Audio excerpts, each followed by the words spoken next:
नमस्कार दोस्तों, स्वागत है आपका अपना ही यूट्यूब चैनल टुडे एग्जाम पर। दोस्तों, जैसा कि अभी दिल्ली पुलिस की एग्जाम चल रही है, कल था आपका 28 नवंबर और 28 नवंबर को दिल्ली पुलिस का एग्जाम था। तीनों शिफ्ट में जीके जीएस के कुल 150 प्रश्न पूछे गए। इसमें से अधिकांश रियल प्रश्नों को आप देखेंगे, साथ ही साथ उस प्रश्नों के 4 टाइम 5 टाइम आप एक्स्ट्रा फैक्ट कर लीजिएगा, जैसा कि मैं आप पढ़ाता हूँ एक्स्ट्रा फैक्ट के साथ, और वही एक्स्ट्रा फैक्ट से आपकी एग्जाम में क्वेश्चन आता है।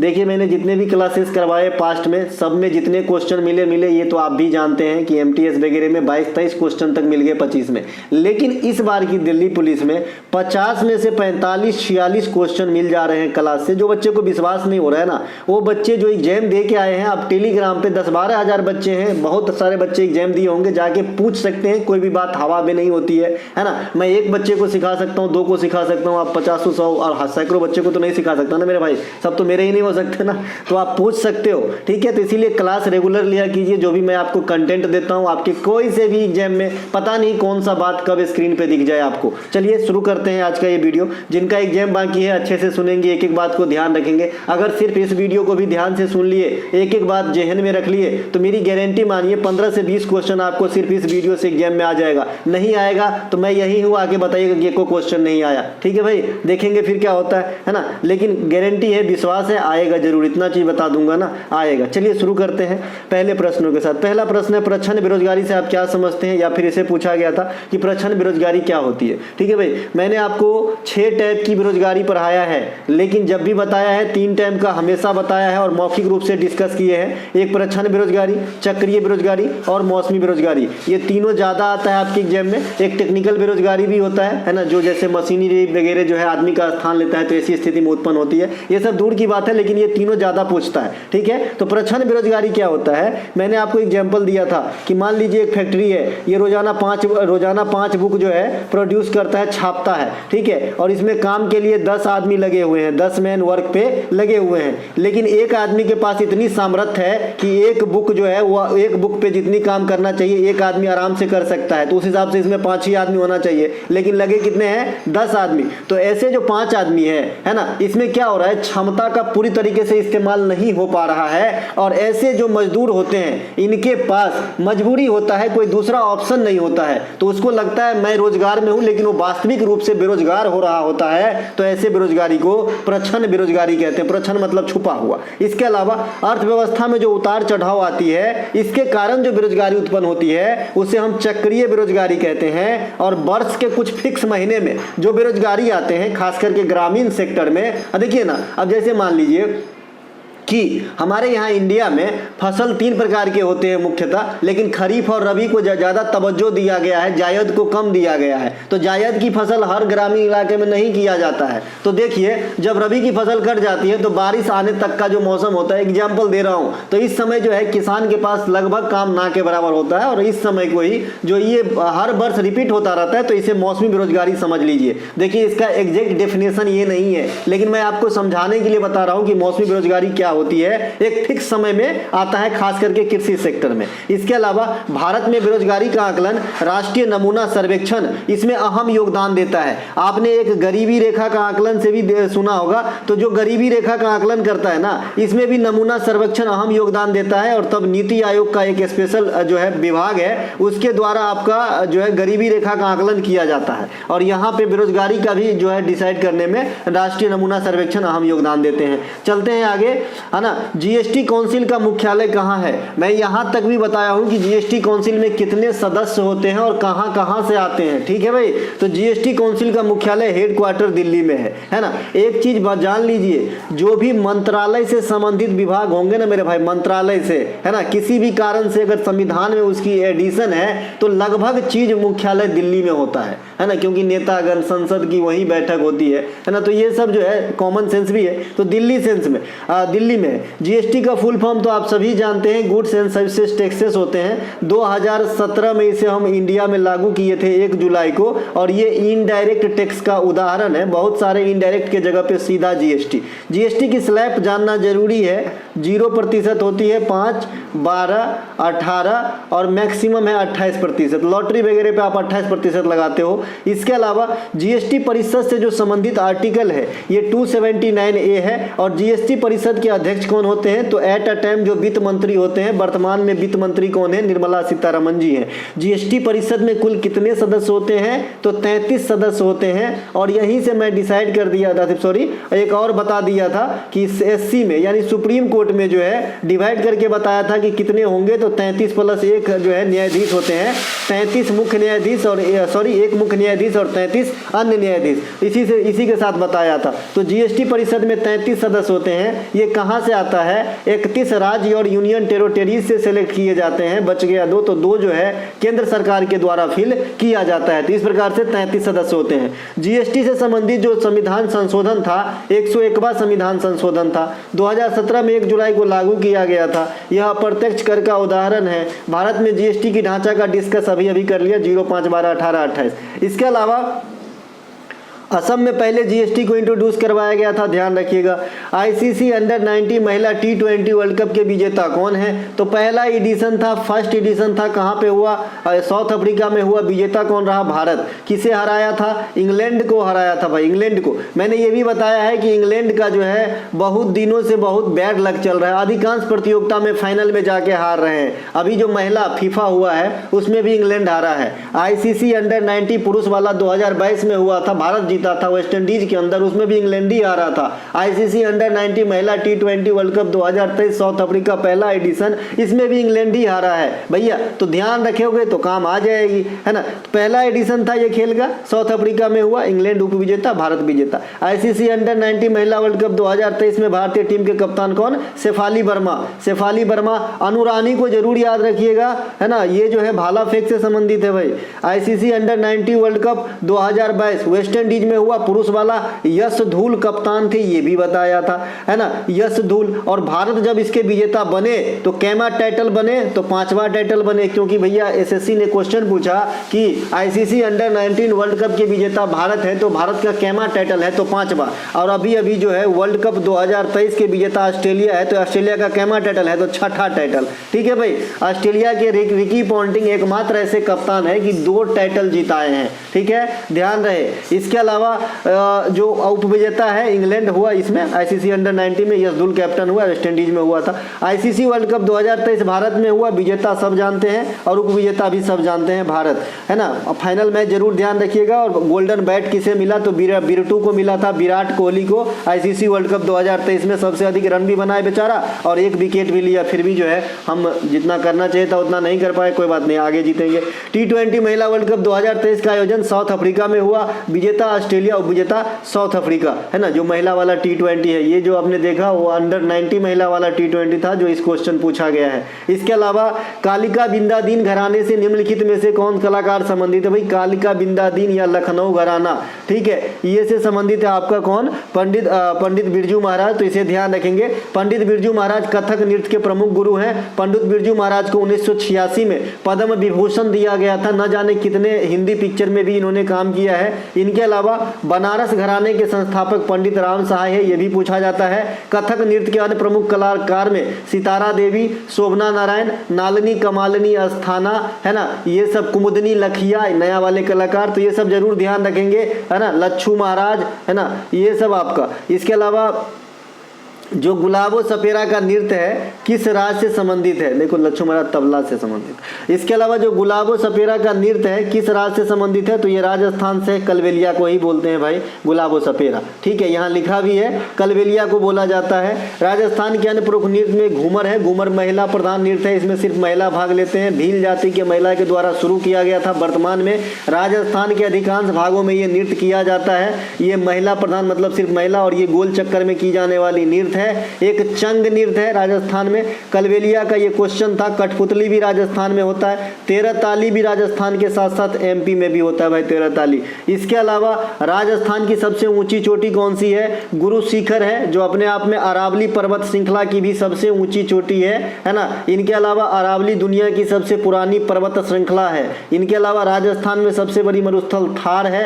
राजस्थान को हम लू के लिए जानते हैं, वैसा नहीं कि खाली राजस्थान में ही लू चलती है, गर्म हवा है भारत का, है ना, लेकिन राजस्थान में विशेष रूप से चलती है। इसके अलावा राजस्थान में माउंट आबू जैन तीर्थ स्थल है, दिलवारा का जैन मंदिर। इसके अलावा कैबिनेट मिशन भारत कब आया था? 1946 में आया था कैबिनेट मिशन। इसके 3 प्रमुख सदस्य थे, कौन कौन? AB Alexander, Lord Pethick Lawrence और स्टेफर्ड क्रिप्स। ठीक है भाई। जो कैबिनेट मिशन का उद्देश्य क्या था कि भारत में भावी संविधान की ढांचा को एक रूप देना, आकार देना। इसके अलावा साइमन कमीशन भारत कब आया? 1928 में आया, लेकिन यह बन के तैयार हुआ था 1927 में। कहां से आते थे ये लोग? कौन है ये लोग? कहां से आते हैं ये लोग? भाई इंग्लैंड से आते हैं। इसे गोरों का कमीशन कहा गया था। इसके अलावा जॉली LLB की याद आ गई थी। इसके अलावा माउंटबेटन योजना के तहत भारत का विभाजन हुआ था पाकिस्तान और हिंदुस्तान में, है ना, तो ये ध्यान रखेंगे। इसके अलावा सर रेड क्लिफ रेखा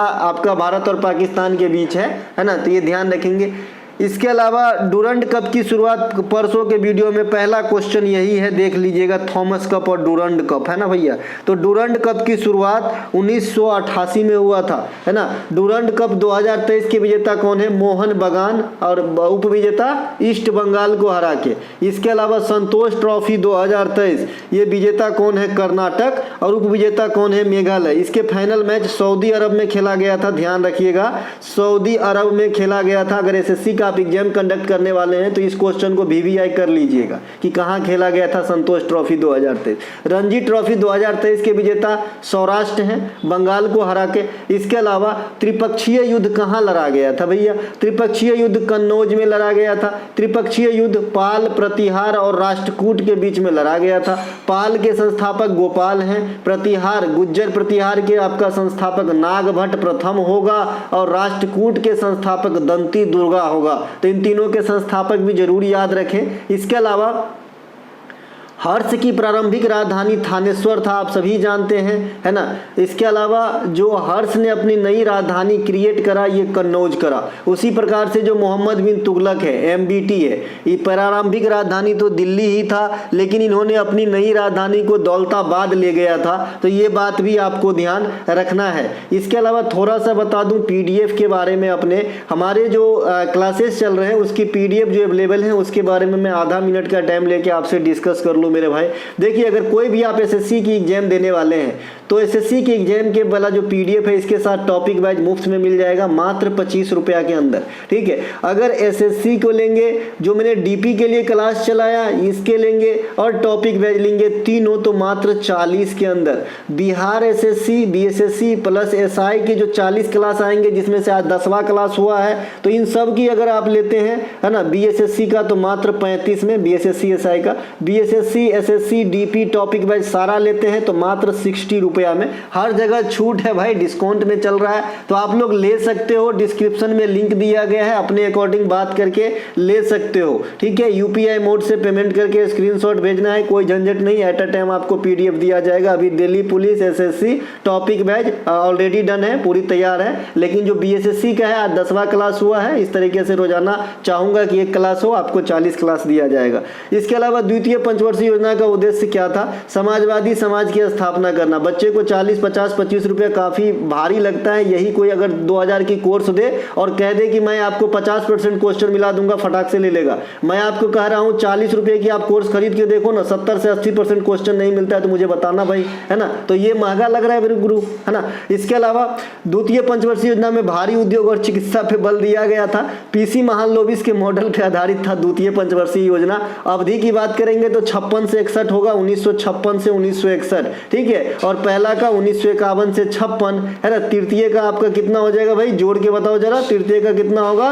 61 से 66। लेकिन उसके बाद चौथा में गैप हो गया है 3 साल का, जिसे क्या कहा गया था, है ना। आप लोग बताइए। योजना अवकाश का काल 1966 से 1969 को। भारत में पंचवर्षीय योजना बनाने वाली बॉडी कौन थी भाई? योजना आयोग। अब तो योजना आयोग नहीं है। योजना आयोग अपने काल में कितने योजना बनाए? 12। अंतिम योजना 2012 से 2017 2017। अब योजना आयोग नहीं है, योजना आयोग की जगह पे नीति आयोग आ गई है तथा पंचवर्षीय योजना का निर्माण भी अब नहीं होती है इंडिया में। नीति आयोग में 3 पोस्ट हैं, सीईओ है ना, अध्यक्ष और उपाध्यक्ष, जरूर याद रखें पहला वाला और करेंट वाला भी। तो पहला वाला कौन थे भाई, अरविंद पनगड़िया जो है उपाध्यक्ष थे और सीईओ सिंधु श्री खुल्लर थी और अध्यक्ष तो पीएम ही होता है। तो मोदी साहब के समय आया था तो मोदी साहब ही होंगे। अभी भी अध्यक्ष कौन है, मोदी साहब ही हैं। उपाध्यक्ष कौन है, सुमन बेरी हैं और सीईओ कौन है, बीवीआर सुब्रमण्यम है। तो ये सभी बातों जरूर ध्यान रखें। इनके अलावा किस गुप्त शासक को सिक्का पर बीना बजाते हुए दर्शाया गया है। कल मैंने लास्ट में जब वीडियो को अंत कर रहा था तब मैं बताया था कि गुप्त शासक को सिक्का पे बीना बजाते हुए दर्शाया गया है समुद्रगुप्त को। इससे पता चलता है कि गुप्त शासक में समुद्रगुप्त संगीत प्रेमी थे। ठीक है भाई, तो समुद्रगुप्त आंसर हो जाएगा। प्रयाग प्रशस्ति कवि हरिसेन किसके दरबारी थे, तो समुद्रगुप्त के बहुत बार पूछे जाते हैं जो प्रयाग प्रशस्ति से रिलेटेड हैं। इनके अलावा समुद्रगुप्त को सिक्का पे बजाते हुए दर्शाया गया, इससे ज्ञात होता है कि गुप्त शासक संगीत प्रेमी थे। गुप्त जो स्कंदगुप्त हैं वो हुने को आक्रमण को टाला था इंडिया में या फिर विजय प्राप्त किया था, दोनों बात आप कह सकते हो, है ना, कि टालने का मतलब ये नहीं कि बिल्कुल ही नहीं हुआ। इसके अलावा गुप्त वंश के संस्थापक श्री गुप्त, वास्तविक संस्थापक अगर गुप्त वंश में कहेगा तो चंद्रगुप्त प्रथम और चंद्रगुप्त द्वितीय जिसे विक्रमादित्य कहते हैं, इसी के काल में फहियान जो है तीर्थयात्री भारत आया था। पहली बार फीफा के लिए कब क्वालिफाई किया था भारत, देखिए एकमात्र बार क्वालिफाई किया था 1950 में, वह वाला फीफा आपके ब्राजील में होने वाली थी, लेकिन क्वालिफाई करने के बावजूद भी इसे जगह नहीं मिला और फीफा में भाग नहीं लिया है भारत। ठीक है भाई, जो पिछला 2022 में फीफा हुआ है उससे भी भारत को जो है नहीं लिया, हटा दिया, आप समझ ही गए होंगे, है ना, क्योंकि उसमें जो है बहुत बड़ा लंबा चौड़ा हवाला दिया था, फीफा के द्वारा दिया गया था। इसके अलावा फीफा की स्थापना 1904 में हुआ था, मुख्यालय ज्यूरिख के अंदर है। फुटबॉल में सबसे अमीर संघ है ये फीफा, जिस प्रकार से आप विश्व कप को जानते हैं आप क्रिकेट में। फीफा 2026 अमेरिका, मेक्सिको, कनाडा में होगी। 2022 वाला कतर में हुआ था, विजेता आपका अर्जेंटीना था, उपविजेता फ्रांस रहा था। इसके अलावा 2023 में फीफा वर्ल्ड कप महिला वाला जो हुआ, ये जो आपका ऑस्ट्रेलिया और न्यूजीलैंड में हुआ, विजेता स्पेन रहा, उपविजेता इंग्लैंड रहा। देखिए यहाँ भी इंग्लैंड फाइनल में जाके हारा। इसके अलावा फीफा अंडर 20 वर्ल्ड कप 2023 के विजेता उरुग्वे है। यह खेल अर्जेंटीना में हुआ। पहले यह खेल इंडोनेशिया में होने वाला था, लेकिन किसी कारणवश इंडोनेशिया से मेजबानी हटके अर्जेंटीना को मिला और अर्जेंटीना में यह संपन्न भी हुआ, जहां विजेता उरुग्वे बना था। यह उरुग्वे जो है, जो मेन वाला फीफा है, पुरुष वाला फीफा है, जो जब 2026 में होगा, इसके प्रथम विजेता भी उरुग्वे ही हैं, है ना। इसके अलावा प्राचीन स्मारक संरक्षण अधिनियम किस अंग्रेज के काल में, है ना, प्राचीन स्मारक संरक्षण अधिनियम। देखिए ये क्वेश्चन को हूबहू तो मैंने नहीं बताया है, लेकिन मैंने ये बताया है कि प्राचीन स्मारकों में रुचि लेने वाले अंग्रेज कौन थे, तो कर्जन थे। ठीक है,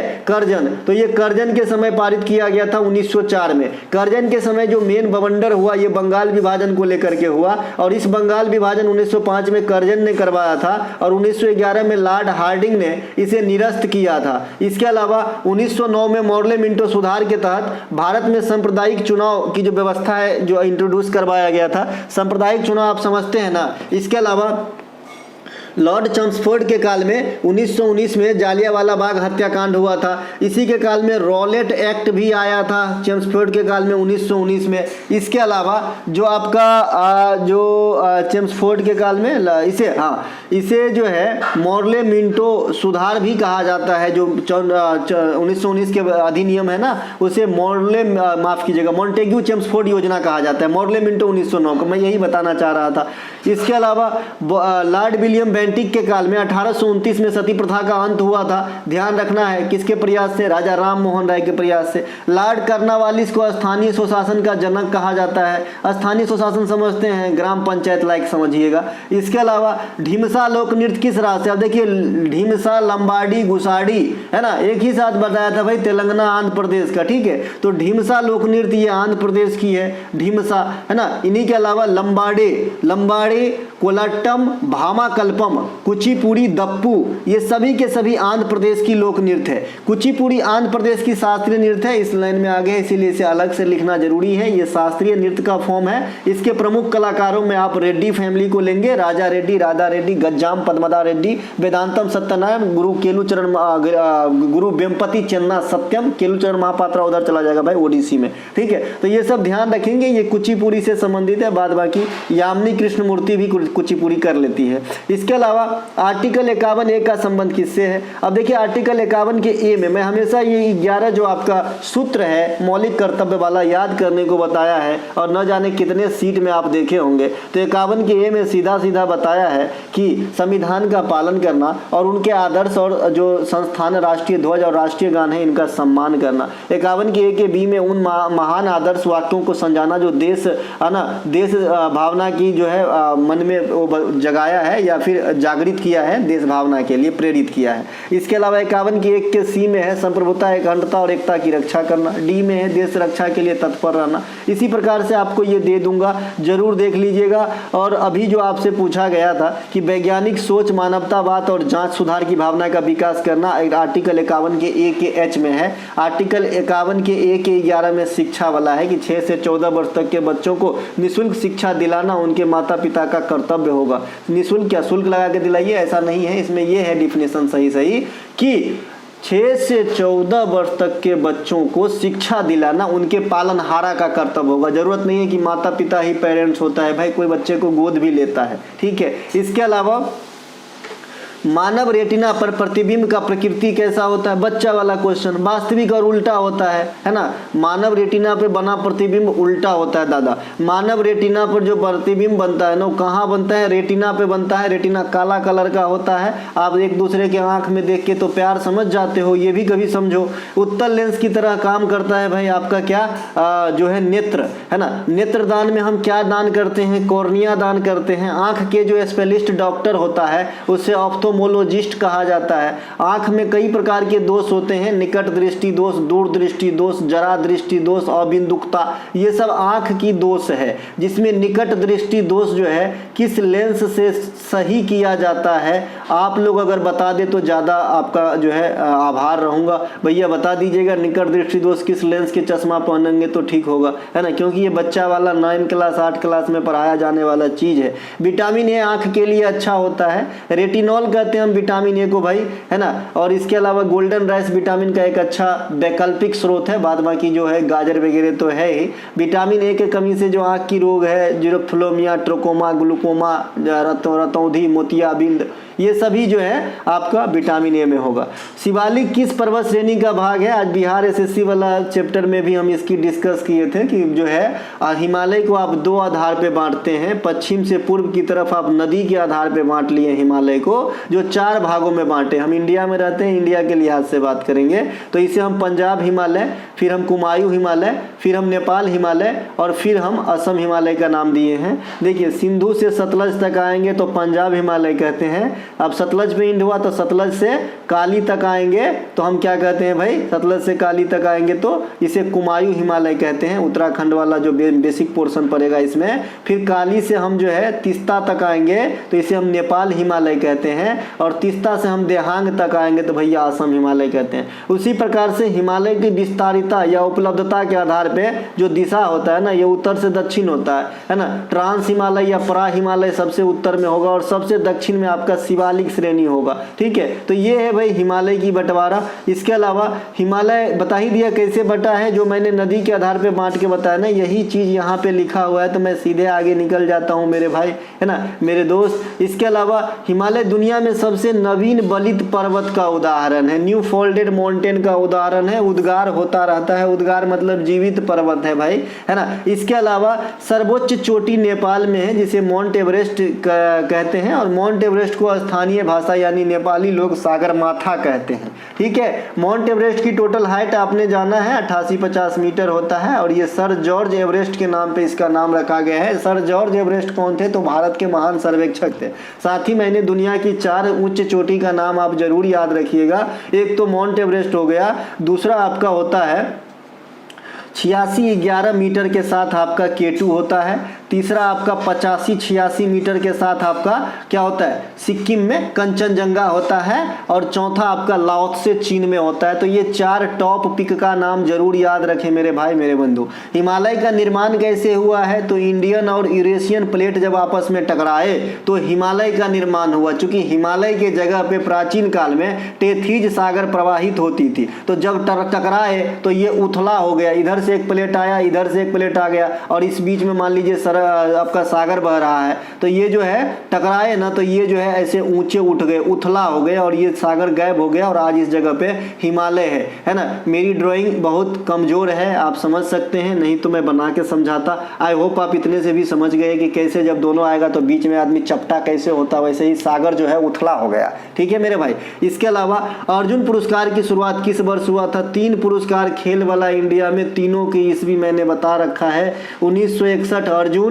1991 राजीव गांधी खेल रत्न पुरस्कार या जिसे आप मेजर ध्यानचंद पुरस्कार कहते हैं, और 1985 द्रोणाचार्य पुरस्कार। ये खेल के क्षेत्र में 3 बड़का पुरस्कार है, ध्यान रखिएगा। तो अर्जुन पुरस्कार 1961, अर्जुन पुरस्कार की जो है खेल के क्षेत्र में दी जाती है। 2022 के लिए यह 25 खिलाड़ियों को दिया गया है। इसके अलावा द्रोणाचार्य पुरस्कार की शुरुआत 1985 में हुआ था। यह खेल के प्रशिक्षक कोच को दिया जाता है, किसी खेलते हुए खिलाड़ी को नहीं दिया जाता है। 2022 के लिए 7 खिलाड़ी को दिया गया, जिसमें 3 जो है लाइफ टाइम अचीवमेंट वाले और 4 रेगुलर कैडर वाले। यहाँ भी क्लू है, ध्यान रखिएगा, 3 और 4 है। जो लाइफ टाइम अचीवमेंट वाला होता है वो महंगा होता है, तो उसमें 3 आदमी को मिला है, और जो रेगुलर श्रेणी का होता है थोड़ा सस्ता होता है, तो 4 आदमी को दिया गया है। दोनों 4 टोटल 7 आदमी को दिया गया है। ठीक है। इसके अलावा जो आपका मेजर ध्यानचंद पुरस्कार है लेटेस्ट वाला, ये इकलौता खिलाड़ी शरत कमल को दिया गया है। टेबल टेनिस खेलते हैं। कॉमनवेल्थ गेम 2022 जो आपका हुआ था इंग्लैंड में, वहाँ पे 4 पदक अकेले जीत लिए थे। कौन? शरत कमल। ठीक है। इस पुरस्कार की जो है प्रथम नाम राजीव गांधी खेल रत्न पुरस्कार 1991 में हुआ था। 1992 में पहली बार यह पुरस्कार है ना शतरंज के प्रथम भारतीय ग्रैंड मास्टर विश्वनाथ आनंद साहब को दिया गया था। विश्वनाथ आनंद साहब का किताब जरूर याद रखें, ग्रैंड मास्टर पूछ देता है एग्जाम के अंदर। इसके अलावा एशियाई खेल भारत में किस वर्ष आरंभ कराई गई थी? भाई 1951 में जो है भाई साहब पहली खेल हुई, और 1982 में दूसरी बार भी हुई। तो 2 बार हुआ है एशियाई खेल। अभी जो हाल वाला हुआ है ये आपका 2022 वाला 23 में चीन में कराया गया है, जहां पे भारत को 107 पदक मिला है। ठीक है मेरे भाई, और अब तक की सबसे अच्छा सफर रहा। एशियाई खेल की जो शुरुआती संस्करण है उसी का आयोजन दिल्ली में हुआ था, यानी 1951 से स्टार्ट ही हुआ था। सीली पॉइंट, अच्छा और भी खेल देख लीजिए भारत में कब क्या हुआ। अभी 2023 में आपका हॉकी वर्ल्ड कप हुआ है, लेटेस्ट वाला बात कर रहे हैं। 2023 में आपका वर्ल्ड कप हुआ है, लेटेस्ट वाला। 2023 में आपका महिला एशियन हॉकी चैंपियनशिप हुआ है। इसके अलावा सैफ चैंपियनशिप 2023 हुआ है बेंगलुरु में। तो ये सब कुछ भारत में लेटेस्ट में हुआ है, ध्यान रखेंगे। सीली पॉइंट, स्लिप और गली शब्द का उपयोग किस खेल में? आप सभी क्रिकेट के प्रेमी हैं भाई। Silly point, cover, yorker, extra cover, drive, straight hit, है ना, leg bye, no ball, spin, है ना, टर्न, ये सब कहाँ इस्तेमाल होता है? क्रिकेट में इस्तेमाल होता है। गुगली, बीमर, अब तो ये भी कह लो क्या बोलते हैं उसको, बहुत सारे चीज़ क्रिकेट में जो बोलते बोलते हो जाता है और छप जाता है किताब में, फिर एग्जाम में आने लगता है। सिंपल सी बात है, क्रिकेट से हम सभी परिचित हैं, कोई दिक्कत नहीं है।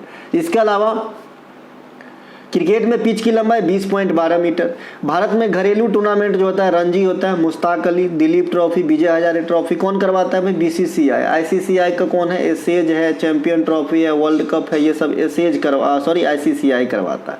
इसके अलावा कबड्डी के खेल में कितने मिनट के बाद ब्रेक दी जाती है? तो कबड्डी के खेल 20 मिनट के बाद आपको ब्रेक मिलेगा। 20 मिनट के बाद 5 मिनट का ब्रेक मिलता है। इस खेल में कितने सदस्य? 7 सदस्य होते हैं। ठीक है। अभी आपका कबड्डी का प्रो कबड्डी लीग का कौन सा सीजन चालू होने वाला है? 2 दिसंबर से होगा, सभी को पता होगा ना। मैं हूँ पांड्या और मैं हूँ हार्दिक, है ना। तो भैया ये है आपका 10वां सीजन चालू होगा। ठीक है। इसके अलावा फुटबॉल मैच में कितने समय के बाद ब्रेक मिलेगा आपको? 45 मिनट के बाद 15 मिनट की ब्रेक मिलती है। फुटबॉल मैच की अवधि 90 मिनट की होती है।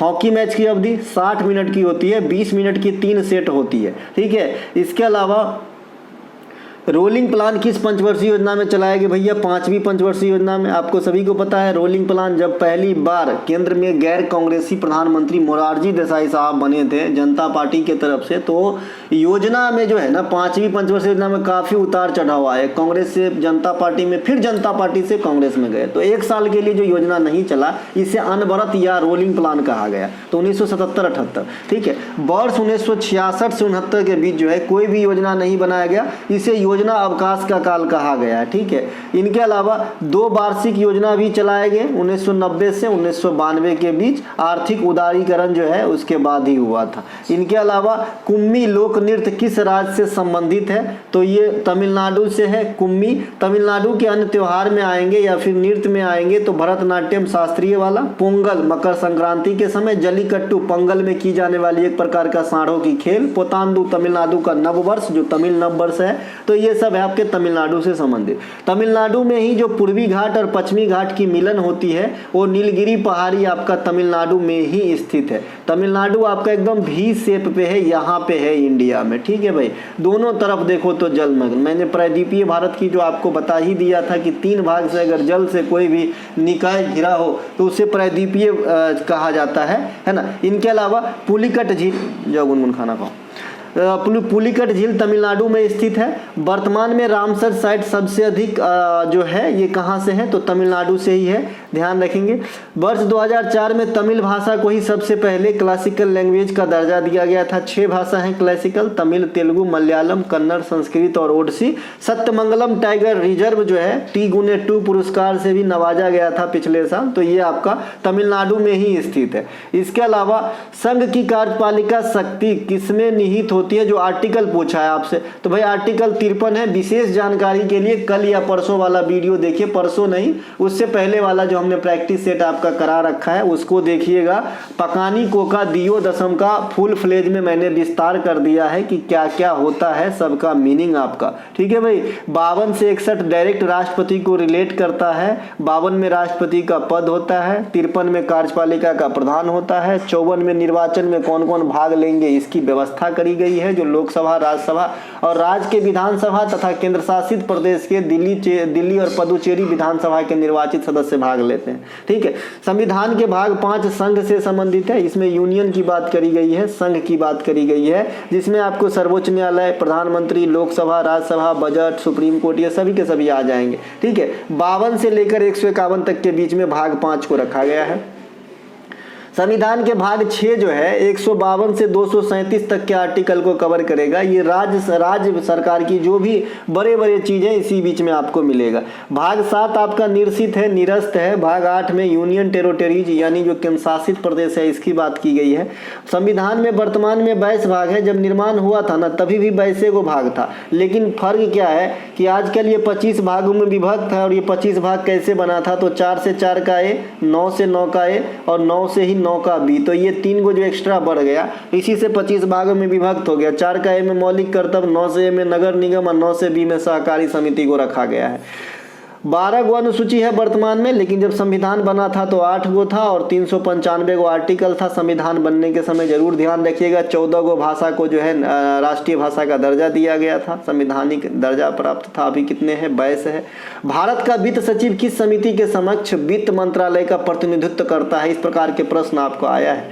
देखिए भारत का जो वित्त सचिव है ये लोक लेखा समिति के समक्ष जो है वित्त मंत्रालय का रोल निभाता है ना। वित्त मंत्रालय जो है ना पूरा मंत्रालय, तो उसके तरफ से प्रतिनिधि के रूप में लोक लेखा समिति में अपनी उपस्थिति को देता है या रिपोर्ट को देता है। इस प्रकार से बात समझिए, ठीक है ना।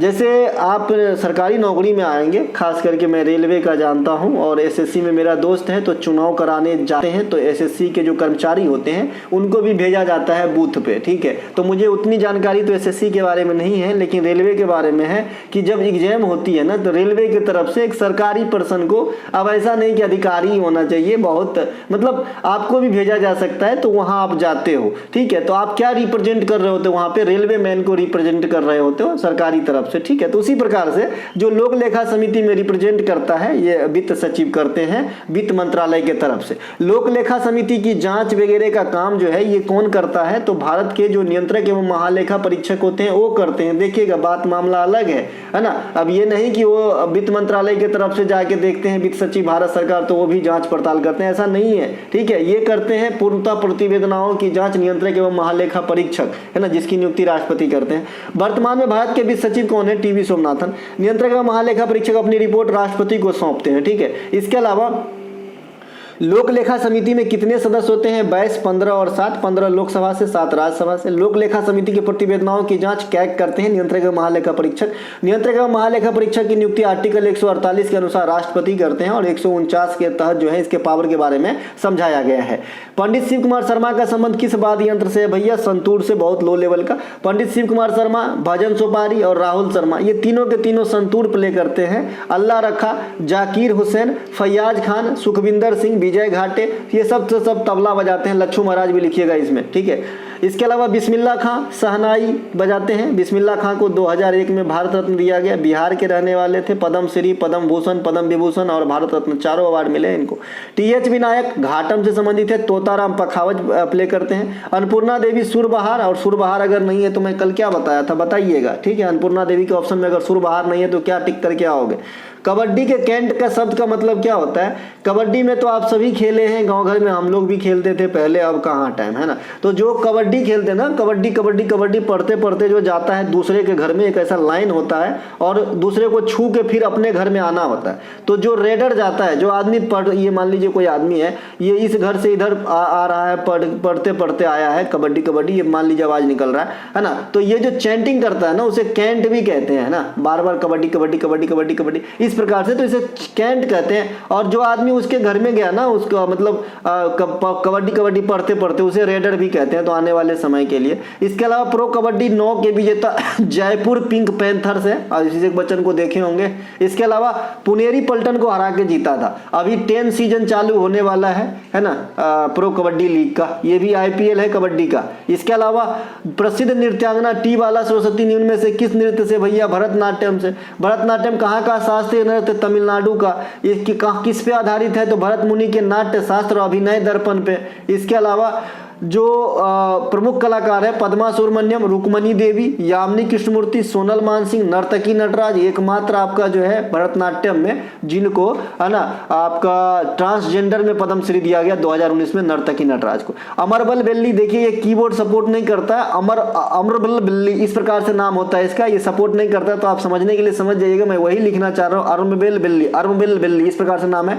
आर मुथु कनमल, ये भी आपका जो है भरतनाट्यम से संबंधित है। इनके अलावा निम्नलिखित में से कौन सी नृत्यांगना भरतनाट्यम और ओडिसी दोनों कर लेती है भैया? सोनल मानसिंह। इसके बारे में और क्या बताया गया है? सोनल मानसिंह अपने सबसे कम उम्र में पद्म विभूषण प्राप्त की थी 2003 में, ये बात भी ध्यान रखेंगे। इनका बेसिक फील्ड आपका ओडिसी है, लेकिन भरतनाट्यम भी कर लेती है। निम्नलिखित में से कौन सा दलहन का फसल है? ऐसे प्रश्न आपसे पूछे गए हैं भैया, दलहन की फसल है ना, अब कुछ भी हो सकता है ऑप्शन में। मशहूर नहीं यार, मशहूर फेमस थोड़ी दलहन, मसूर है ना, मसूर, मूंग, खेसारी, अरहर, तीसी दलहन नहीं होगा, तो ये सब दलहन हो जाएगा। अरहर, खेसारी, मूंग, मसूर, चना भी लिख लीजिएगा, ये सब दलहन होता है, ठीक है भाई। इसके अलावा मूंग खरीफ का फसल है, ठीक है, दलहन होते हैं तो रबी का फसल नहीं मार दीजिएगा। मूंग जो है ये खरीफ का फसल है, खरीफ का फसल है मूंग। गेहूं जब कट जाती है तो मूंग बोया जाता है, ठीक है, और बारिश आने से पहले मूंग जो है तैयार हो जाती है, कम दिन में हो जाता है ये। चना, क्योंकि मूंग को एक ही बार नहीं उखाड़ा जाता है, जैसे मैंने अपने घर में ही देखा है, इसको क्या होता है कि बीच बीच में इसे तोड़ के लाया जाता है ना, और फिर जो पौधा लगे ही रहते हैं, एक ही बार नहीं उखाड़ा जाता है मसूरी के जैसा, और फिर से इसमें आते हैं फली, ठीक है। तो ये कई दफ़ा फली निकलता है इसका, मूंग का। इसके अलावा चना, मसूर, खेसारी, तीसी ये सब रबी फसल है। तिलहन में जो है सरसों है, फिर राई है, मूंगफली है, सूरजमुखी है, ये सब तिलहन में आ जाएगा मेरे भाई। इसके अलावा पुरलिया छाव किस राज्य से संबंधित है? जब भी बताया तीनों बताया, पुरुलिया, सरायकेला, मयूरभंज। मयूरभंज बताना इसलिए इंपॉर्टेंट है क्योंकि आप जानते हो कि छऊ नृत्य जो है ये मुखौटा संबंधित नृत्य है ना, इसमें मुखौटा का इस्तेमाल होता है। लेकिन जो आपका मयूरभंज का छऊ है जो आपका उड़ीसा में होगा, इसमें मुखौटा का इस्तेमाल नहीं होता है। दिस इज इंपॉर्टेंट, ये क्वेश्चन पूछा गया है अलग से, ठीक है। छऊ को हाफ शास्त्रीय नृत्य का दर्जा दिया गया है। सरायकेला जगह का नाम है, झारखंड में है तो झारखंड का छऊ। पुरुलिया पश्चिम बंगाल में है तो पश्चिम बंगाल का छऊ। मयूरभंज उड़ीसा में है तो उड़ीसा का छऊ। फिर भी मैंने कहा था कि एक बार पूछा कि छऊ नृत्य कहाँ से संबंधित है, ऑप्शन में इन तीनों में से कोई भी नहीं था। ऑप्शन में एक ऑप्शन बिहार था, तो हमने उस समय बिहार को ही आंसर लगाना सही समझा, ठीक है भाई। इसके अलावा नर्मदा नदी के तट पर हर्षवर्धन को किसने हराया था? मैंने जब भी बात करा कि नदी के रिलेशन में आपसे 3 क्वेश्चन पूछता है कि भाई हर्षवर्धन और पुलकेशिन द्वितीय के बीच किस नदी पे युद्ध, तो नर्मदा नदी पे। तो आप उल्टा इधर से कान पकड़ो उधर से पकड़ो, बात बराबर है भाई, है ना। एक मैंने दसराज युद्ध बताया किस नदी के किनारे, और एक मैंने ये बताया था दसराज हाइडेस्पीज का युद्ध। 3 युद्ध बताया हूं जो नदी को रिलेट करके आपसे क्वेश्चन पूछता है। यहाँ भी क्वेश्चन को ठीक से पढ़ेंगे तो आंसर क्वेश्चन में ही छुपा था। नर्मदा नदी के तट पे हर्षवर्धन ने किसको हराया? मैंने इसका प्रश्न बताया हूं कि राजा पुलकेशिन द्वितीय ने हर्षवर्धन को किस नदी पे हराया, तो बात सिंपल है भाई, तो पुलकेशिन द्वितीय। अब ये पुलकेशिन द्वितीय किस वंश के हैं? तो चालुक्य वंश के। एक और आदमी का नाम पूछा जाता है कि ये किस वंश के हैं? रुद्रदामन, रुद्रदामन प्रथम, रुद्रदामन प्रथम, ये किस वंश के हैं? बहुत दफा मैं बता चुका भैया, आप लोग बताएंगे। इसके डायरेक्ट पूछता है ये किस वंश के हैं। इसके अलावा हाइडेस्पीज का युद्ध ये सिकंदर महान और राजा पुरु या पोरस के बीच में हुआ था आपका झेलम या बितस्ता नदी के किनारे। इसमें विजय तो सिकंदर की हुई, लेकिन पोरस की जो है भावना से प्रेरित हो गए सिकंदर और दोनों में दोस्ती हो गए। दसराज युद्ध पुरुषनी या रावी नदी के तट पे हुआ था, 10 गो राजा और दूसरे तरफ सुदास के साथ हुआ था। अच्छा, इस दसराज युद्ध का वर्णन आपको ऋग्वेद में भी मिलेगा, है ना। इनके अलावा मेगास्थनीज किसके दरबार में आए थे? कोई क्वेश्चन है? चंद्रगुप्त मौर्य के दरबार में। इब्न बतूता मोहम्मद बिन तुगलक के काल में रेहला नाम के किताब लिखे मोरक्को से आए थे। हेनसांग हर्षवर्धन के काल में, फहियान जो है चंद्रगुप्त द्वितीय विक्रमादित्य के काल में। ये सब कुछ यात्री है जो आपको ध्यान रखना है। इनके अलावा बड़े गुलाम अली किस घराने से? देखिए बड़े गुलाम अली हो, देखिए ना मैंने पटियाला घराना, जयपुर घराना, पंजाब घराना, बनारस घराना, इसके अलावा कौन है? किराना घराना सबसे इंपॉर्टेंट। इन सब के संस्थापक ही बता दिए हैं, है ना भाई। तो उससे जो संस्थापक जब भी बताया होगा तो उसके प्रमुख कलाकार जरूर बताया होगा, है ना। तो पटियाला घराना से बड़े गुलाम अली साहब हैं। बड़े गुलाम अली साहब का जन्म पाकिस्तान की कुसूर में हुआ था। किराना घराना के संस्थापक अब्दुल करीम खान है, और किराना घराने के जो मजे हुए जो गायक हैं आपका कौन है भाई? पंडित भीमसेन जोशी साहब। इनके अलावा पटियाला घराना का संस्थापक फतेह अली खान, बख्श खान। बनारस घराने के संस्थापक पंडित राम सहाय। जयपुर घराने के संस्थापक अलाउद्दिया खान, अलाउद्दिया खान, ठीक है, थोड़ा प्रोनाउंसिएशन इसमें हो सकता है, अलाउद्दिया खान, इस प्रकार अलाउद्दिया खान भैया। इसके अलावा अंबेडकर आवास योजना की शुरुआत किस वर्ष की गई थी? देखिए इसका पूरा नाम वाल्मीकि आवास योजना है, यही पूछा गया होगा। अब बच्चे ने अंबेडकर आवास योजना लिखा है तो हो सकता है कि ये क्वेश्चन कुछ और हो, लेकिन जहां तक मेरा है कि वाल्मीकि अंबेडकर आवास योजना जो झुग्गी झोपड़ी में लोग रहते हैं उनके हित के लिए चलाया गया था 2001 में, है ना। इस पे विचार विमर्श पहले हुआ लेकिन लॉन्च किया गया 2001 में। इसके अलावा अंबेडकर आवास योजना मैं बता दिया, बताइएगा क्वेश्चन क्या था जो भी एग्जाम दिए हो, है ना। प्रधानमंत्री स्वनिधि योजना भी इसी प्रकार का योजना है भाई। 2020 में फुटपाथ विक्रेता जो कोरोना चल रहा था उस समय नरेंद्र मोदी साहब इसे चलाया था। इसमें जो है एक छोटा सा लोन दिया जाता है रेहड़ी विक्रेता को जो फुटपाथ पे ठेला वगैरह पे सामान बेचते हैं। प्रधानमंत्री आवास योजना है, ये 2015 में शुरू करा गया था। देखिए प्रधानमंत्री आवास योजना 2 प्रकार के है, शहरी भी है ग्रामीण भी है। इसके अलावा प्रधानमंत्री जनधन योजना की शुरुआत 2014 में ये पूछा गया था। प्रधानमंत्री जनधन योजना का क्या उद्देश्य है? बैंकिंग फैसिलिटी मुहैया कराना या फिर बैंकिंग फैसिलिटी से अवगत कराना या फिर प्रत्येक नागरिक के पास एक बैंकिंग खाता हो या फिर उसका लाभ ले, जो भी आप कहिए, है ना। इसके अलावा 2022 तक सबसे अधिक खाता उत्तर प्रदेश में खोले गए आपका जनधन योजना के तहत। वित्त मंत्रालय के अधीन कार्यरत है प्रधानमंत्री जनधन योजना, ध्यान रखिएगा। इसके अलावा 2014 में नमामि गंगे कार्यक्रम की शुरुआत बाद गंगा सफाई कार्यक्रम था। इसके अलावा तीस्ता जल विद्युत परियोजना किस राज्य में स्थित है? अब जहाँ नदी होगा वहीं ना बात होगा हो। तो तीस्ता जो आप जानते हैं असम हिमालय जो है तीस्ता से दिहांग तक, तो ऑनरे में होगा कि पंजाब में होगा, है ना। तो ये सिक्किम में है। रेणुका बांध मैं पहले भी बताया हूँ, आने वाले समय में छपेगा, तो ये हिमाचल प्रदेश में है रेणुका बांध परियोजना, है ना। बाद बाकी सरदार सरोवर परियोजना नर्मदा नदी पे गुजरात में है। तिलैया परियोजना बराकर नदी पर झारखंड में है। दामोदर घाटी परियोजना ये किस नदी पे है? तो दामोदर पे है। इसके अलावा भागीरथी नदी पे कौन सा परियोजना है? तो भागीरथी नदी पर आपका जो है टिहरी डैम है, उत्तराखंड में है ना। इसके अलावा सतलज नदी पे कौन सा है? भाखड़ा नांगल बांध है। भाखड़ा नांगल ये भारत का सबसे ऊंचा जो है ज्वारीय बांध है और सबसे ऊंचा ओवरऑल टिहरी है। इसके अलावा हीराकुंड बांध परियोजना ये आपका जो है हीराकुंड बांध परियोजना महानदी पर उड़ीसा में है, भारत की सबसे लंबा बांध परियोजना है। चंपारण सत्याग्रह गांधी जी कब किए थे? 1917 में। गांधी युग में कितने बार ले गए मुझे खुद भी याद नहीं है, आपको कितनी बार दर्शन कराया हूँ। गांधी जी फ्री में आपको नंबर देते हैं और गांधी जी के लिए हम लोग पढ़ते हैं, ठीक है भाई। देखिए मैं भाई मतलब नोट पे लिखा होता है यार, नोट पे है ना, छापते हैं, छपा होते हैं ना गांधी जी के चित्र, इसीलिए बोल रहा हूँ भाई, सीरियस में मत लेना, है ना। देखिए गांधी जी 1983 में दक्षिण अफ्रीका गए, 1915 में लौटे। कहानी की तरह पढ़िए, ज़्यादा याद रहेगा। 1908 में प्रथम सत्याग्रह अफ्रीका में किए। दक्षिण अफ्रीका से भारत प्रथम बार सत्याग्रह 1915 में तो लौट गए, तो 1917 में चंपारण में किए, नील की खेती के विरुद्ध में, तिनकठिया पद्धति के विरुद्ध में। 1918 में खेरा सत्याग्रह, 1918 में अहमदाबाद आंदोलन, 1920 में असहयोग आंदोलन, 1930 में दांडी मार्च, 1942 में भारत छोड़ो आंदोलन, 1924 में कांग्रेस की बेलगांव अधिवेशन की अध्यक्षता, 1931 में गांधी इरविन समझौता, 1932 में पूना पैक्ट, है ना। 1948 में मृत्यु। अब कोई कौन सा क्वेश्चन छूटेगा बताइए ना, आप मुझे ही बताइए ना। देखिए एक क्वेश्चन और है इसमें कि नटाल कांग्रेस की स्थापना गांधी जी कहाँ किए थे? तो नटाल कांग्रेस की स्थापना साउथ अफ्रीका में किए थे, ठीक है। इसके अलावा एक क्वेश्चन और बनता है कि दांडी मार्च कहाँ से स्टार्ट हुआ था? तो ये हुआ था दांडी मार्च आपका साबरमती आश्रम से 12 मार्च 1930 को। एक क्वेश्चन और बनता है 1942 में भारत छोड़ो आंदोलन कहाँ से स्टार्ट हुआ था? तो बंबई से, ग्वालियर टैंक से, ठीक है भाई। ये सब ध्यान रखेंगे। एक क्वेश्चन और, गांधी जी किस गोलमेज सम्मेलन में भाग लिए थे? तो 1931 वाला द्वितीय गोलमेज सम्मेलन में भाग लिए थे, सेकेंड राउंड टेबल कॉन्फ्रेंस में भाग लिए थे। तो ये सब कुछ एक बात आप ध्यान रखेंगे। अच्छा, प्रवासी भारतीय सप्ताह जो है गांधी जी के आगमन 9 जनवरी को मनाया जाता है और इस बार इंदौर में मनाया गया है, ये सब ध्यान रखेंगे। गांधी जी की राजनीतिक गुरु गोपाल कृष्ण गोखले हैं। गांधी जी से और भी क्वेश्चन किताब से आता है, तो यंग इंडिया, इंडियन ओपिनियन, है ना, माई एक्सपेरिमेंट विथ ट्रूथ, है ना, हरिजन, ये सब किताब गांधी जी से संबंधित है। केंद्रीय सतर्कता आयोग की स्थापना किया जो है कब हुआ था? अभी देखिए 3-4 दिन पहले की क्लास, मेरे ख्याल से प्रैक्टिस सेट नंबर 17 का पहला क्वेश्चन है ये कि किस समिति के अनुशंसा पे केंद्रीय सतर्कता आयोग की स्थापना किया गया था। पता नहीं एग्जामिनर ध्यान से सुनता रहता है मुझे, है ना। तो ये के संथानम समिति के अनुशंसा पे 1964 में केंद्रीय सतर्कता आयोग की स्थापना की गई थी। वर्तमान में सुरेश एन पटेल साहब केंद्रीय सतर्कता आयुक्त में मुख्य सतर्कता आयुक्त है। इसके अलावा शिवरामन समिति के अनुशंसा पे नाबार्ड की स्थापना 12 जुलाई 1982 को हुआ था। सिडबी की स्थापना आपका आबिद हुसैन समिति के अनुशंसा पे, बलवंत मेहता, अशोक मेहता, सादिक अली समिति पंचायत से संबंधित है। चिलैया समिति टैक्स से संबंधित है। नरसिम्हा समिति बैंक से संबंधित है ना। नरसिम्हा समिति का नाम आप बैंक से जानते हो।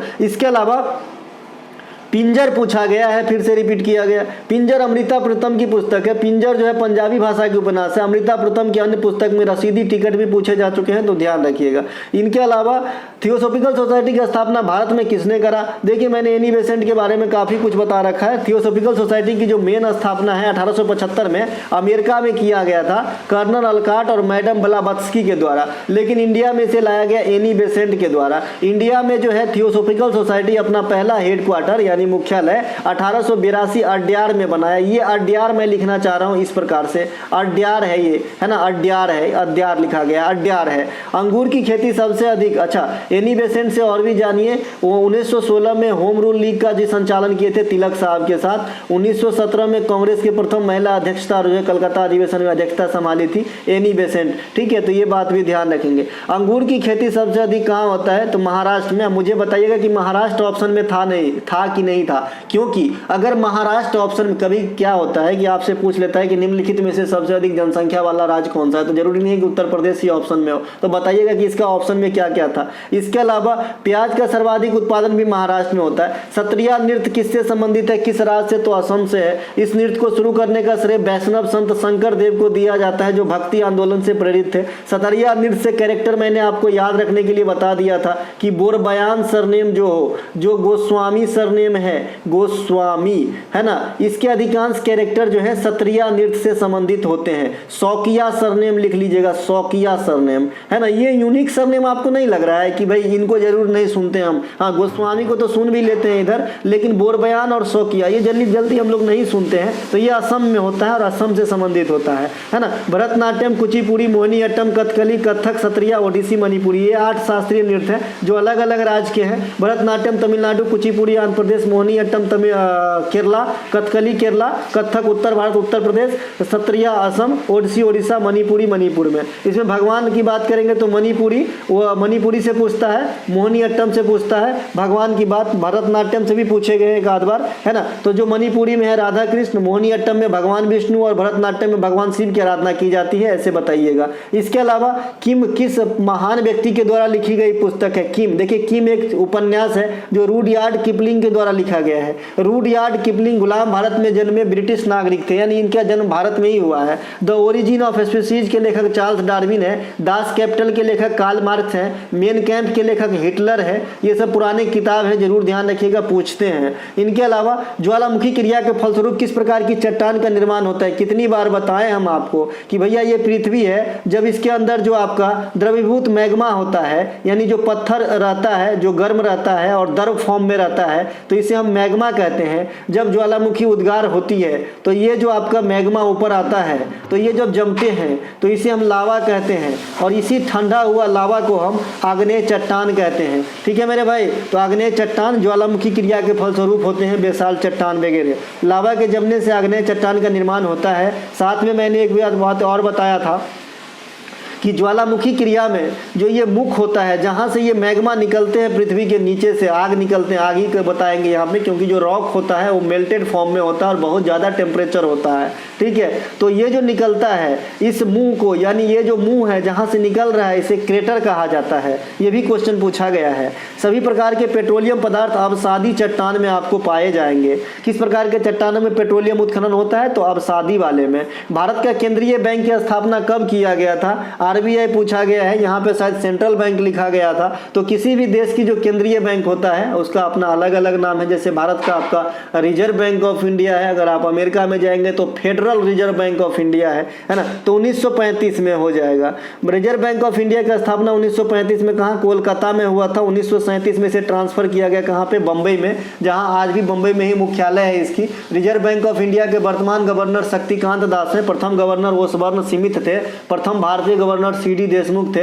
इसकी स्थापना जो है हिल्टन यंग आयोग के अनुशंसा पे हुआ है। रिजर्व बैंक ऑफ इंडिया की राष्ट्रीयकरण 1949 में हुआ है। इसके प्रमुख कार्य में आएंगे तो मौद्रिक नीति बनाइए, साख सृजन कीजिए, सभी प्रकार के नोट पे आरबीआई से सिग्नेचर कराए, मतलब नोट छापिए। इसके अलावा जो आपका जो प्रतिभूतियों की लेन देन होते हैं ये भी रिजर्व बैंक देखते हैं। जो आपका माइक्रो फाइनेंस कंपनियां हैं उसके रेगुलेटिंग अथॉरिटी के रूप में कार्य करते हैं। तो ये सब रिजर्व बैंक ऑफ इंडिया का प्रमुख कार्य है। व्यावसायिक बैंकों को लोन देते हैं। ठीक है, ये जो चीज मैंने मौखिक रूप से बताया यही चीज यहाँ पे लिखा है, सिवाय एक चीज के, है ना। 1 रुपए की नोट पे सिग्नेचर वित्त सचिव भारत सरकार के होंगे, अन्यथा सभी नोट पे सिग्नेचर जो है आपका रिजर्व बैंक के गवर्नर के होते हैं। अनुच्छेद 19 पूछा गया है, प्रेस की स्वतंत्रता होती है। ये वाली जो इमेज है आपके लिए कोई नया नहीं है, कितनी बार आपने देखा होगा। मैंने आपको ग्रुप ऑफ आर्टिकल पे वीडियो बना दिया है। 19 ग्रुप ऑफ आर्टिकल है, 243 ग्रुप ऑफ आर्टिकल है, 51 ए ग्रुप ऑफ आर्टिकल है। इस पे मैंने वीडियो बना दिया है। अगर आपने अच्छे से देख समझ लिया तो एक क्वेश्चन तो हर एग्जाम में यही तीनों से फिक्स रहता है मेरे भाई, किसी न किसी रूप में आप देख लिए।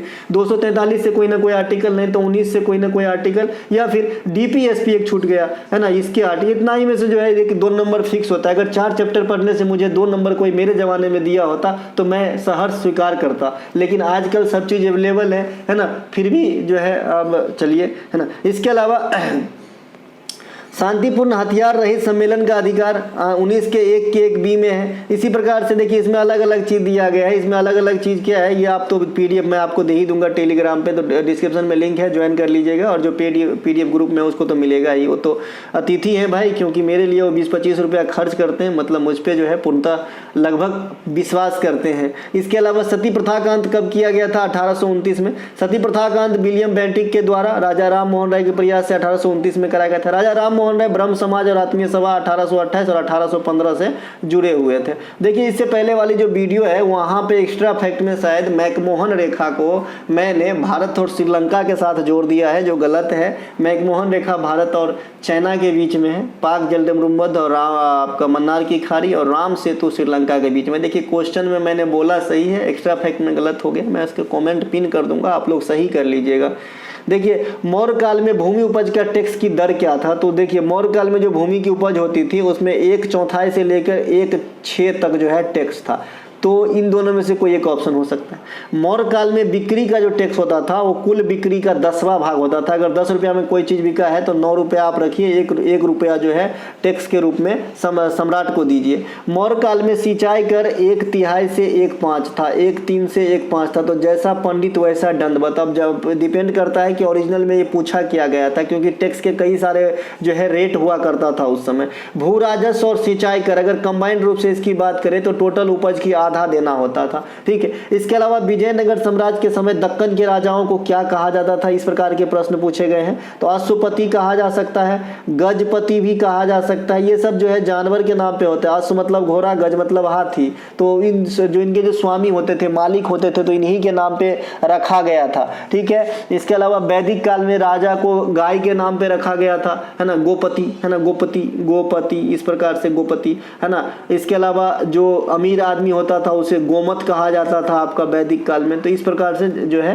नाम जो आपका पशु है उनके नाम पे पड़ा था, है ना। तो यहाँ भी अश्वपति मतलब जो है अश्व के पति मतलब घोड़ा के पति। तो बताइएगा कि ये वाली क्वेश्चन में क्या क्या ऑप्शन था। इसके अलावा विजयनगर साम्राज्य के बारे में थोड़ा कुछ, तो 1336 में स्थापना, हरिहर में बुक्का, 4 वंश संगम, तुलुब सुलुब अरबिदु, है ना। पतन 1565 से स्टार्ट, यानी आपका तालीकोटा का युद्ध। तालीकोटा का युद्ध के समय विजयनगर साम्राज्य के राजा सदाशिवराव। इसके अलावा सबसे प्रतापी राजा कृष्णदेव राय नागलपुरम की स्थापना, आमुक्त माल्याद नामक किताब के लिखना, विठल स्वामी मंदिर के निर्माण करना, ये सब कृष्णदेव राय का जो है विजयनगर साम्राज्य से रहा है। इसके अलावा 1927 में खाद्य श्रृंखला को किसने समझाया था? तो चार्ल्स एल्टन ने एनिमल पे खाद्य श्रृंखला को अपने पुस्तक एनिमल इकोलॉजी में छापा था। जिस प्रकार से आपने न्यूटन साहब की जो नियम वगैरह देखते हैं उनके भी एक पुस्तक है प्रिंसिपिया, तो उसमें दर्शाया गया। इसी प्रकार से इनके पुस्तक का नाम है एनिमल इकोलॉजी। तो इनमें इनको दर्शाया था खाद्य श्रृंखला को। ठीक है। खाद्य श्रृंखला आप आई होप सभी समझते हैं, कई दफ़ा बता चुके हैं क्या होता है।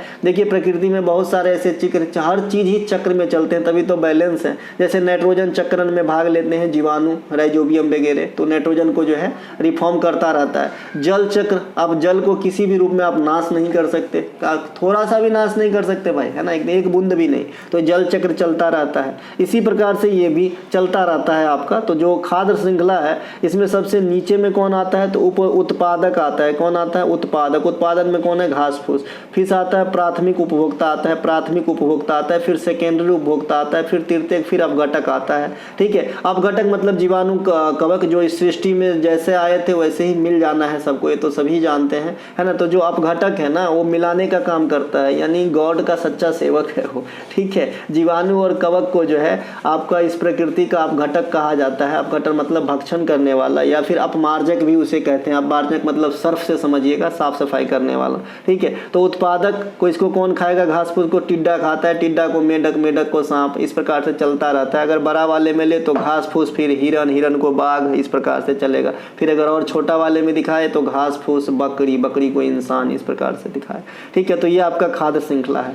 इसके अलावा भूकंप में सबसे विनाशकारी तरंग कौन होता है? तो एल, मैंने आपसे सबसे बताया हूँ, देखन में छोटन लागे घाव करे गंभीर। एल तरंग जो है इसमें क्या खासियत है? तो ये पृथ्वी के सिर्फ निचले हिस्से में ही झटका लगाता है। इसका तरंग, इसका वेव ऊपर की तरफ नहीं जाता है, जबकि पी और जो एस है इसका नीचे भी जाता है और ऊपर भी जाता है, प्राइमरी और सेकेंडरी, और इसे लव तरंग कहते हैं। लव तरंग की गति सबसे कम होती है, लेकिन खतरनाक सबसे ज़्यादा होता है। इसके अलावा पीत रंग की गति सबसे अधिक होती है लेकिन सबसे कम खतरनाक होती है। इसके अलावा भारत में किस उम्र के बच्चे को निःशुल्क शिक्षा का प्रावधान है? भाई 6 से 14 वर्ष तक के बच्चों को। कब किया गया था? 86वां संविधान संशोधन 2002 के द्वारा 6 से 14 वर्ष तक के बच्चों को निःशुल्क शिक्षा लेना उस बच्चों का मौलिक अधिकार है जो आर्टिकल 21 के ए में रखा गया है। उसके पेरेंट्स का कर्तव्य है जो आर्टिकल 1 के 11 में रखा गया है, तथा आर्टिकल 45 DPSP भी यही चीज कहता है कि 14 वर्ष से कम उम्र के बच्चों के लिए शिक्षा की व्यवस्था। भारत का पहला परमाणु घर तारापुर, लुसेंट के विविध से क्वेश्चन है ये सब। इसके अलावा धुआंधार जलप्रपात किस नदी पर है? नर्मदा पे है। नर्मदा पर जबलपुर के समीप भेड़ा घाट में कल भी बताए थे। भारत का नियाग्रा चित्रकूट जलप्रपात को कहा जाता है। नियाग्रा जलप्रपात अमेरिका और कनाडा के सीमा पर स्थित है। इसके अलावा भारत में कूचिकल जलप्रपात जो है, कूचिकल लिखेगा, इसे कूचिकल लिखा है, अच्छा सही लिखा है भाई। भारत की सबसे ऊंची जो है ये कूचिकल जलप्रपात है ना, जो कहाँ पे है? बराही नदी पे, कर्नाटक में। पहला जोग या गोरसप्पा या महात्मा गांधी हुआ करता था जो शरावती नदी पे, अब ये सबसे हाइट वाला कूचिकल है। स्वर्णरेखा नदी पे हुंडरू जलप्रपात झारखंड में। निम्नलिखित में से कौन सा एक मौलिक कर्तव्य नहीं है? आपको ये सीट दिखा दिया हूँ, इसमें से जो नहीं आएगा। पी तरंग से कोई एक क्वेश्चन और आया है, जो क्वेश्चन वह कुछ कोणीय करके इसमें था, जैसा बच्चा बताया तो बताइएगा, है ना। ये सभी क्वेश्चन कोई एकलौता बच्चा नहीं, करीब 8-10 बच्चे से मैच करके ही मैं लाया हूँ। राज्य के नीति से सिद्धांत किस अनुच्छेद में मद रखे गए हैं? अनुच्छेद 36 से 51। ये कोई पूछने की बात है, इसे भाग 4 में आयरलैंड के संविधान से लिया गया है। इसका बेसिक उद्देश्य क्या होता है? राज्य को कल्याणकारी राज्य की तरफ अग्रसर कराना। और DPSP किसी न्यायालय में परिवर्तनीय नहीं होता है, लेकिन जो मौलिक अधिकार है विषम परिस्थिति में परिवर्तन में आ जाते हैं, जैसे आपातकाल वगैरह लगा हो तो मौलिक जो अधिकार है उसमें सिर्फ आर्टिकल 21 को छोड़ के बाद बाकी आपको सभी मौलिक अधिकार से वंचित जो है टेम्पोररी तौर पर किया जा सकता है, लेकिन DPSP से नहीं। ड्यूस शब्द किस खेल से संबंधित है? टेनिस और बैडमिंटन दोनों से होता है, डिपेंड करता है कि ऑप्शन में क्या था। अब टेनिस के 4 गो महाकुंभ आप सभी जानते हैं, ग्रैंड स्लैम टूर्नामेंट, अमेरिकी ओपन, फ्रेंच ओपन, विंबलडन और आपका ऑस्ट्रेलिया ओपन। उबेर कप और थॉमस कप बैडमिंटन का है, उबेर महिला खेलती है, थॉमस पुरुष खेलती है। आपको बताना है स्विट्जरलैंड कप और कार्बिलोन कप किस खेल से संबंधित है। अगर आपने महिला पुरुष जज करके बता दिया तो और बेटर है, स्विट्जरलैंड और कार्बिलोन कप। इसके अलावा अंतर्राष्ट्रीय शांति और सुरक्षा किस आर्टिकल में है? 51 में है। आर्टिकल 50 में क्या है? कार्यपालिका से न्यायपालिका का अभिन्न। कार्यपालिका से न्यायपालिका अलग होना क्यों जरूरी है? आप सभी समझते हैं कि अगर कार्यपालिका भी आपका और सुप्रीम कोर्ट भी आपका, तो फैसला तो अपने हित में दोगे, अपना आदमी रहेगा तो बचा लोगे, दूसरे को जो है फंसाओगे। तो इस प्रकार से ये बहुत अच्छा है। कार्यपालिका से न्यायपालिका का बंटवारा अनुच्छेद 40 में है, जिसमें पक्षपात जो है नहीं होती है। अनुच्छेद 40 ग्राम पंचायत से, 44 जो है समान नागरिक संहिता से, 48 गो हत्या निषेध से, अनुच्छेद 49 में सार्वजनिक हित के संपत्ति की जो रक्षा है उसकी बात बताई गई है। निम्नलिखित में से बनारस घराने से कौन संबंधित है जिसे पद्म विभूषण मिला है? छन्नूलाल मिश्रा साहब को 2020 में, इसमें 2020 ऐड था, ठीक है। 2020 में किसे पद्म विभूषण मिला है? तो छन्नूलाल मिश्रा। छन्नूलाल मिश्रा किराना घराने के ठुमरी के गायक थे। देखिए ठुमरी, ख्याल, ध्रुपद ये सब हिंदुस्तानी शास्त्रीय संगीत के ही फॉर्म है, तो जो ठुमरी वाला फॉर्म है ना उनको गाते थे। ठुमरी की रानी गिरजा देवी भी बनारस घराने से ही संबंधित है, तो इन्हें भी ध्यान रखेंगे। इसके अलावा दोस्तों ये थे इस वीडियो का अंतिम क्वेश्चन। अगर एक क्वेश्चन और पूछा है, एक सेकंड दिखाइए, लिख के रखे थे। एक क्वेश्चन और आपसे ये पूछा है कि गुलाम वंश में कोई एक अवधि दे दिया है और ये पूछा है कि इस समय जो है कौन शासक हुआ करता था, ऐसा कुछ।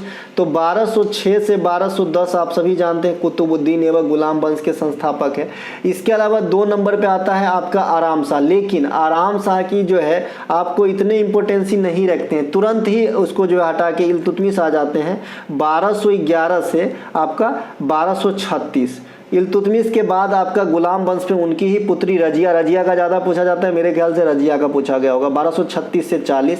इसके अलावा एक नसरुद्दीन मोहम्मद का पूछा जाता है गुलाम वंश से, तो उसका जो है 1266 से 87 तक है। तो ये 4 गो है। बाद बाकी MBT का भी पूछा जाता है, यानी मोहम्मद बिन तुगलक का भी काफ़ी बार आपको एग्जाम में पूछा जाता है। तो मोहम्मद बिन तुगलक का भी हो सकता है ना, या फिर इसका भी हो सकता है। तो बताइएगा कि किसका पूछा गया था, आपका कोई एक अवधि तो जरूर पूछा गया था। तो मोहम्मद बिन तुगलक का जो है ये 1325 से 1351 के बीच में होगा। ठीक है, तो इसमें से कोई एक पूछा गया है, तो ये आपके हैं। और एक आपका सर्व शिक्षा अभियान, ऐसा कुछ क्वेश्चन पूछा गया है ना। ये लिखने का प्रयास तो किया है लेकिन आधा अधूरा है ना, जैसा कि मैं दूसरे मोबाइल व्हाट्सएप में देख पा रहा हूँ।